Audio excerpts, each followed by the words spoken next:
নমস্কার সকলকে, ভালোবাসার রান্নায় সকলকে স্বাগত। ভালোবাসার রান্নায় আজকে একটা মাছেরই রেসিপি, সেটা হলো মাছের মাথা দিয়ে পুঁই শাক। সর্ষে ছাড়াই কী করে মাছের মাথা দিয়ে পুঁই শাক বিয়েবাড়ির স্বাদে হয় সেটাই দেখাবো। এর জন্য লাগছে আমার মাছের মাথা। এখানে মাছের মাথা সামান্য একটু মাছের তেলও আছে, সেটাও নিয়েছি। এছাড়া লাগছে পুঁই শাক, আলু, কুমড়ো। পুঁই শাকের পাতাগুলো আমি আলাদা করেছি, একটা পেঁয়াজ, 4-5 কোয়া রসুন, 4টে কাঁচা লঙ্কা নিয়েছি। এইগুলো দিয়েই আমি তৈরি করে দেখাচ্ছি খুব সহজে। এখানে যদি মনে করো কারোর কাছে কুমড়ো নেই, শুধু আলু পুঁই শাক দিয়েও করতে পারো। যারা আলু খান না, শুধু পুঁই শাক দিয়েও করতে পারো। অত্যন্ত সহজ পদ্ধতি। চলুন শুরু করি রান্নাটা। মাছের মাথাগুলো খুব ভালো করে ধুয়ে এর মধ্যে অল্প নুন হলুদ মাখিয়ে নিয়েছি। এবার আমি মাছের মাথাগুলো ভেজে ফেলবো। মাছের মাথাগুলো ভেজে নিয়েছি, একটু মাছের তেল আছে, এটাও আমি একসঙ্গেই দেবো। কীভাবে করবো? এই তেলের মধ্যে আর আমি তেল দেবো না, গ্যাসটা কমানো আছে। 5 ফোড়ন দিলাম। এই 5 ফোড়নের মধ্যে আমি রসুন দিয়ে দিলাম, এর সঙ্গে 2 কাঁচা লঙ্কা ফাটিয়ে দিয়ে দেবো আমি। এবার এটাকে হালকা ভাজবো, কোনো কিছু যেন পুড়ে না যায় সেটা খেয়াল রাখতে হবে। দেখো রসুনগুলো হালকা ভাজা হয়েছে, বেশি ভাজা কিন্তু হয়নি, হালকা ভাজা হয়েছে, কিন্তু কাঁচাও নেই, এটা মাথায় রাখতে হবে।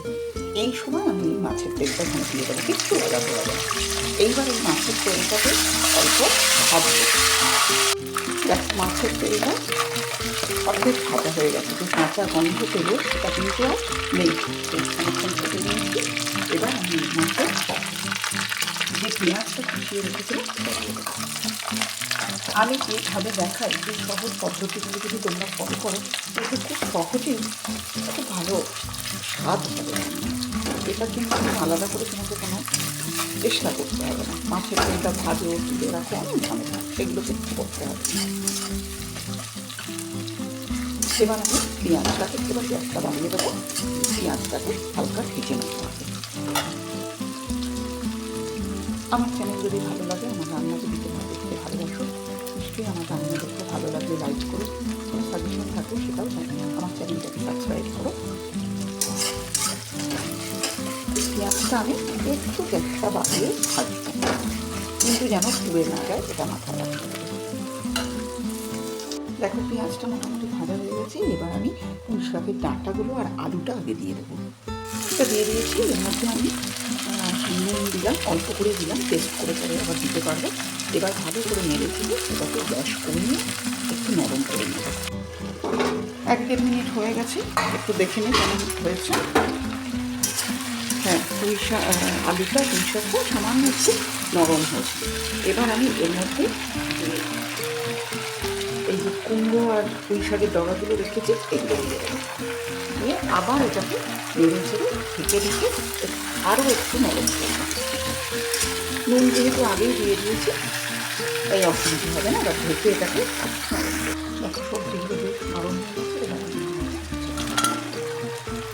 মাছের মাথাগুলো একটু ভেঙে মধ্যে মিশিয়ে দিয়েছি। এবার মশলাটা ভাজতে আমি সময় 1 চামচ ধনের গুঁড়ো দিয়ে দেবো, আর দেবো 1/2 চামচ লঙ্কার গুঁড়ো। এটা যে যার পছন্দ মতো বাড়িয়ে দেবো।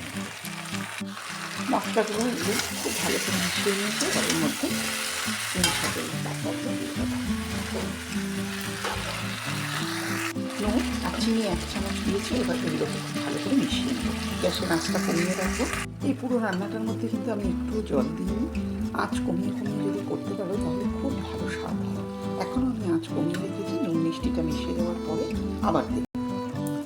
এটা ভালো করে নুন মিষ্টি মিশে গেছে, আমি দেখে নিয়েছি, সব ঠিক আছে। রান্নাটা মোটামুটি শেষ হয়ে গেছে। এবার আমি এর মধ্যে ছোটো চামচের 1 চামচ গরম মশলা দেব, এর উপর ছড়িয়ে দিলাম। এখানে বলে রাখি, এখানে আমি 1 চামচ ধনে গুঁড়ো দিয়েছি। তোমরা মনে করলে নাও দিতে পারো, কিন্তু জিরের গুঁড়ো কেউ দেবো না। এবার এই গরম মশলাটা ভালো করে মিশিয়ে ঢেকে 5 মিনিট রেখে দেবো। তৈরি হয়ে গেছে আমাদের সর্ষে বাটা ছাড়া মাছের মাথা পুঁই শাক দিয়ে একেবারে বিয়েবাড়ি স্টাইলের খেতে হয়েছে। এই হয়ে গেছে আমাদের আজকের রেসিপি, মাছের মাথা দিয়ে পুঁই শাক চচ্চড়ি, সেটাও আবার সর্ষে বাটা ছাড়া। কিন্তু এত সুন্দর এটা খেতে, এর স্বাদ এত ভালো, তোমরা না তৈরি করলে এটা বিশ্বাস করতে পারবে না। আমার বিশ্বাস তোমরা একবার এটা আমি যে প্রসেসে করেছি এই প্রসেসে করে দেখো, ভীষণ ভালো এর স্বাদ তোমরা নিজেরাই এটা বুঝতে পারবে। কোনো ঝঞ্ঝাট ছাড়াই হয়ে যায়, মশলা লাগে না বেশি, তেল লাগে না বেশি। তোমরা তৈরি করো, তৈরি করে খেয়ে আমাকে নিশ্চয়ই জানিও কেমন লেগেছে। ভালো লাগলেও জানিও, খারাপ লাগলেও জানিও।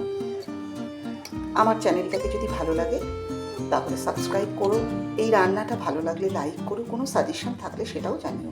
সকলে খুব ভালো থেকো, সাবধানে থেকো। নমস্কার।